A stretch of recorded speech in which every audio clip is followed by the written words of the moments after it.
Thank you, thank you. I'm coming! Ready?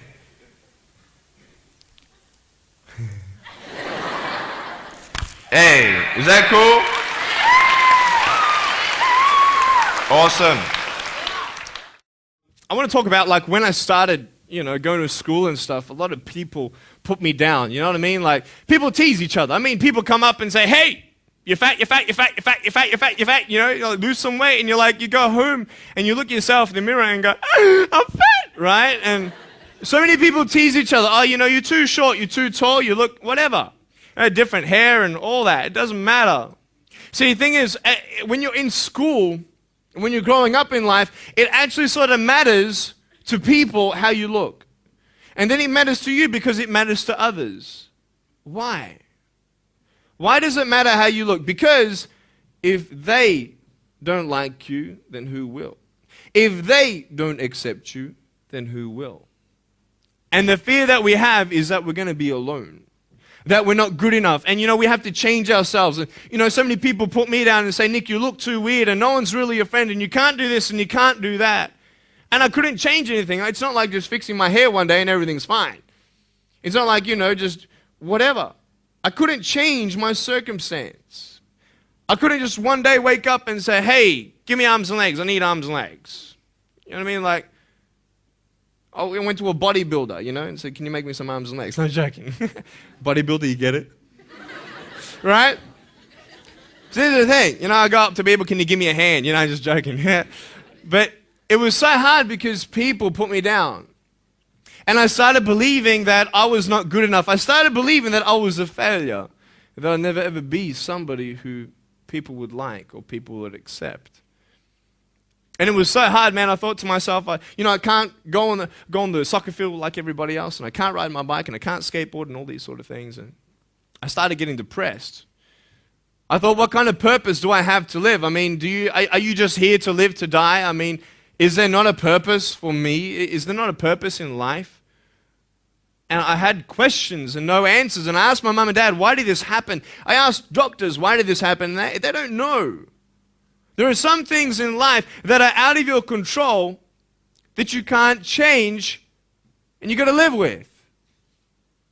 The choice that we have, though, is either to give up or keep on going. I want to ask you, what are you going to believe? Are you going to believe in yourself? Are you going to believe everybody else's judgment on you? Are you going to believe people when they say that you're a failure? Well, no one really likes you, no one really cares about you. And it's not really to say that, hey, you need someone to come up and say, hey, really, I like you, I care about you. No, it's not that, but it's the fact that people put you down. People don't even look you in the eye. People ask you how you are, and you say fine, but you're not fine, and they'll never know that. I tell you, life is interesting. Life's a journey. See this phone here? Let's say that I want to go to the phone, right? And I start from over here. Now, to get to the phone, it's not like I'm going to start meditating and going hum, right? And float across the air, right? It's not going to work. It's not like I'm going to go hum and woo, it's not going to work. So I have to take one step at a time, one step at a time, one step at a time. You can only take one step at a time. I don't care how big your step is, it's only one step at a time. You can't do two steps in one. You understand? So it's like one step at a time. And you take steps in this direction, you take steps in that direction. Sort of get lost along the way, and sometimes you fall down. Now, to illustrate my point, I'm going to jump off the table, do a back twist, and land on the floor. Okay? Is that cool? Are you ready? Oh, there's a clock there? Okay, can you move the clock for a second, please? Beautiful, beautiful. All right. You ready? So, are you guys ready? Just let me know when you're ready. Are you ready? Okay, ready? 1, 2. I'm joking, man. Are you serious? Just put the clock back there. If I did that, I'll break my arm or something. You know what I mean? But honestly, along the way, you might fall down like this. Ready? Right? Hello! Right? So what do you do when you fall down? Get back up. Everybody knows to get back up, because if I start walking, I'm not going to get anywhere.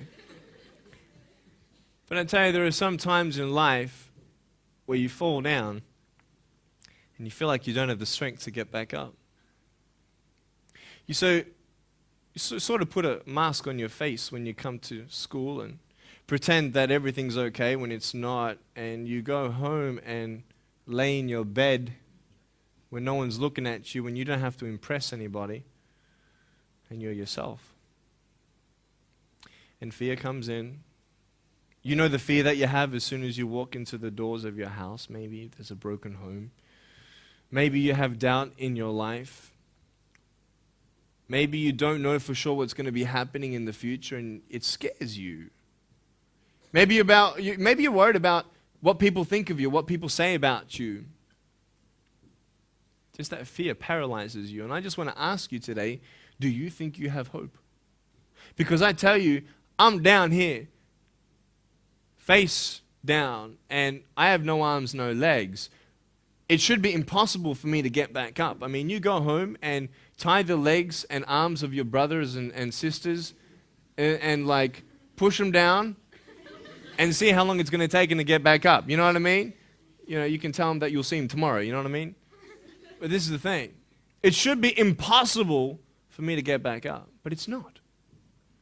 You see, I will try 100 times to get up, and if I fail 100 times, if I fail and I give up, do you think that I'm ever going to get up? No. But if I fail, I try again and again and again. For as long as I try, there's always that chance of getting up. Does that make sense? And it's not the end until you've given up. And just the fact that you're here should persuade you that you have another chance to get back up. There's still hope. I'm not here today to tell you that I understand your pain. I don't know how it feels to be abused. I don't know how it feels to feel, quote, fat and you've got an eating disorder. I don't know how it feels to have a broken home. I don't know how it feels. But I know how it feels to have a broken heart.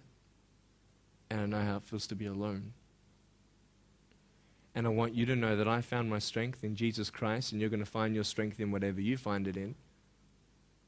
But I just want you to know that it's not the end. It matters how you're going to finish. Are you going to finish strong? And you will find that strength to get back up like this.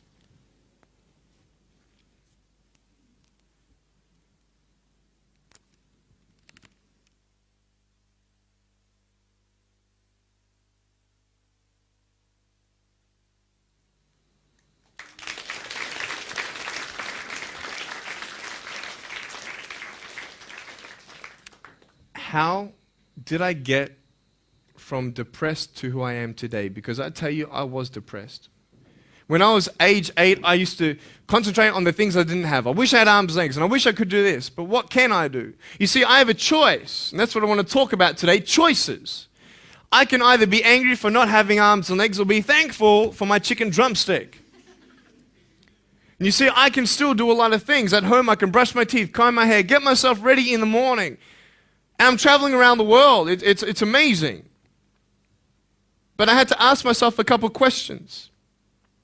And the first question was really, who am I? Who am I? I'm Nick Vujicic, but who is that? And it's funny how the friends around you sort of determine who you are. You change yourself. You come to school. And everybody swore around me at high school, so I started swearing. Why? Because it's the cool thing to do. Everybody swears. So I don't want to be left out. And I want to be accepted, so I started swearing. You go to a party, everybody's drinking, so you drink. Why? Well, everybody else around me is doing a big deal. And you start losing yourself, and you start putting your security in temporary things. You start putting your happiness in things that won't last.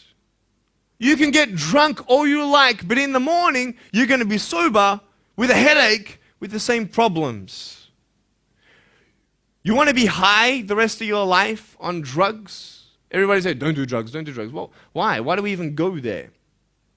It's either out of curiosity, peer pressure, or trying to escape reality. Basically, three things. That's why we go to drugs.